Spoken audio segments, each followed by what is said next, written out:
On paper, they're diplomatic flights, untouchable, uninspected, and protected by international convention. What happens when a cargo plane flying under diplomatic immunity carries not documents or relief supplies, but weapons? Hundreds of tons of them. Mortars, rockets, anti-tank guns.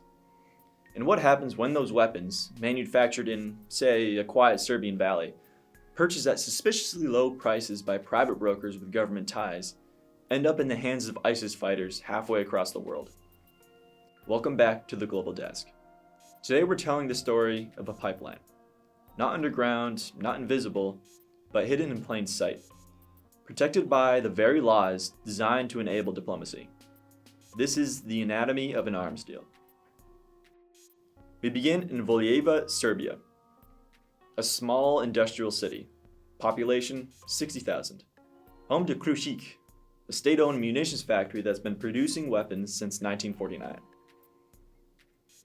KRUŠIK manufactures mortars, artillery cells, and rockets, weapons that legally should be sold through state channels, like Jugo Import, Serbia's official arms exporter.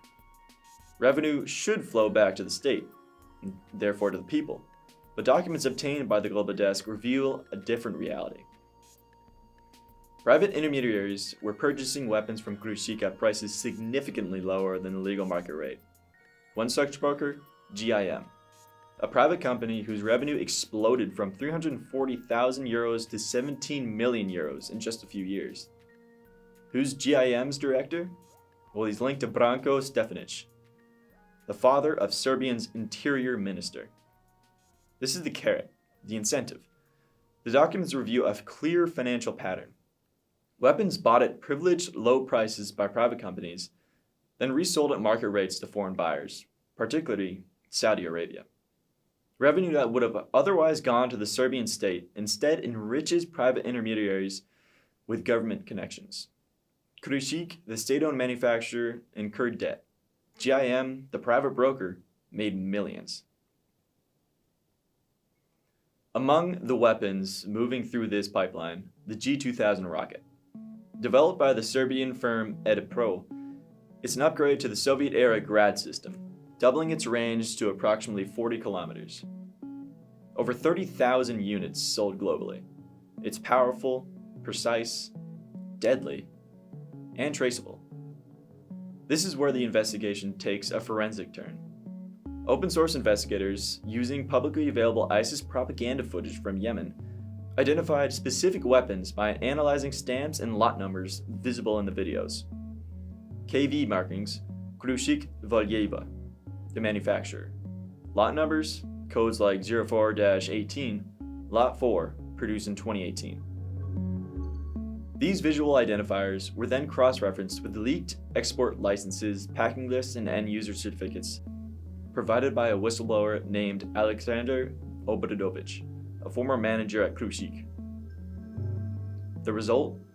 Specific 82mm mortar shells found with ISIS in Yemen match the lot numbers of shipments officially purchased by the US government in Saudi Arabia. This pattern indicates something critical. These weapons weren't stolen, they weren't intercepted in transit, they were diverted, preemptively and by design. So how did Serbian weapons, illegally purchased by American contractors or Saudi intermediaries, end up in a war zone controlled by extremists? The answer? Silkway Airlines. It's an Azerbaijani carrier, it's privately owned, and frequently contracted for diplomatic cargo. Under international law, diplomatic flights are exempt from standard inspections. No customs checks, no cargo verification, and no taxes. Sources describe how Silkway exploited this status to transport hundreds of tons of heavy weapons across borders, shielded from oversight. Let's take a look at the evidence. Flight 4K-AZ40. It departed Belgrade and Baku, made a technical landing in Istanbul. Final destination, Jeddah, Saudi Arabia. Its cargo was listed as G2000 rockets and Grad munitions. Let's take a look at another. Flight 4K-AZ41. It departed Burgas, Bulgaria.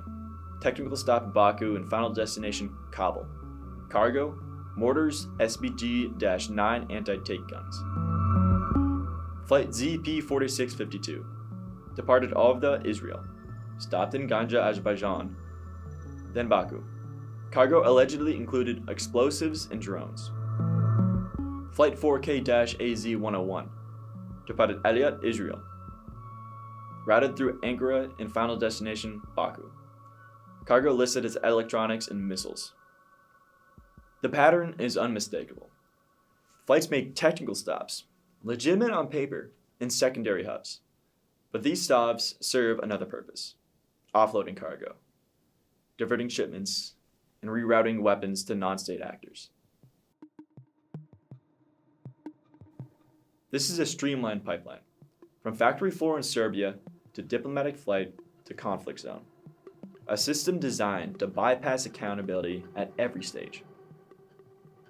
Alexander Obradović knew the risks. As a manager at KRUŠIK, he had access to internal records, export licenses, packing lists, contracts with private brokers. He saw the discrepancies, the underpriced sales, and the suspicious shipments, so he came forward. He was then arrested by Serbian authorities and charged with disclosing trade secrets. Whistleblowers in arms trafficking cases face extreme danger, not just legal repercussions, but threat to their lives and families. Obradovic's case illustrates the lengths to which governments will go to silence those who expose systemic corruption. His documents then became the foundation of this investigation. There's a technical dimension to this story as well. In theory, modern weapons transfers can be tracked using digital blockchain-style tags, which are basically serial numbers logged at every stage of the supply chain. A sources familiar with logistics systems describe how extended Berkeley packet filter technology, or eBPF, has allegedly been used to bypass these tags, to erase digital footprints, and to make weapons disappear from official records while still physically moving through the pipeline. So what? Why does this matter? Not just to Serbia or Yemen or their arms trade, but to all of us. Because this isn't an isolated scandal. It's a blueprint. It reveals how state-owned manufacturers, private brokers with government ties, diplomatic loopholes, and complicit logistics networks can create a shadow arms market, one that operates parallel to legal channels. It enriches elites and fuels conflicts that destabilize entire regions. It shows that weapons don't just fall into the wrong hands. They're placed there, by design and for profit. It exposes a fundamental failure of international oversight. Diplomatic immunity, intended to protect envoys and enable dialogue, weaponized to enable death. The G2000 rockets, for example, sold through this pipeline, they've been used in Yemen, in Syria, against civilians and against infrastructure. The mortar shells traced to ISIS, they've been used to kill aid workers, peacekeepers, and families. Every flight, every invoice, every technical landing was a choice. But the documents are public now. The evidence is clear. The question is whether governments, international bodies, and the public will demand accountability or allow the next flight to take off unchecked. That's all for the Global Desk this week. If you enjoyed this investigation, you can find others at our website, theglobaldesk.com. Until next time, take care.